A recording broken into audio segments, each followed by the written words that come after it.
Hello everyone, how are you doing? This is MD Tech here with another quick tutorial. In today's tutorial, I'm going to show you guys how to install and set up your HP Envy 5030 printer on your Windows device. So this should hopefully be a pretty straightforward process here, guys. And without further ado, let's go ahead and jump right into it.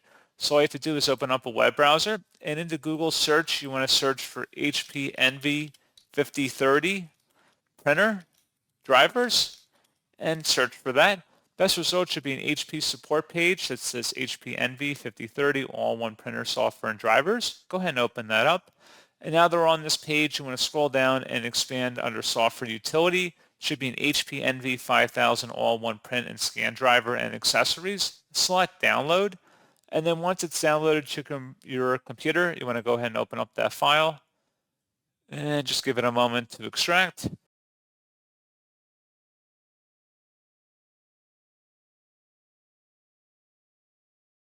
And it should come from a signed source, verified publisher, HP Inc. Select yes, and then just proceed with the on-screen directions here about configuring your printer, and that's pretty much all you have to do.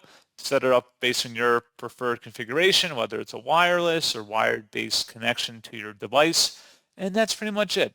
So, as always, thank you guys for watching this brief tutorial. I do hope that I was able to help you out, and I do look forward to catching you all in the next tutorial. Goodbye.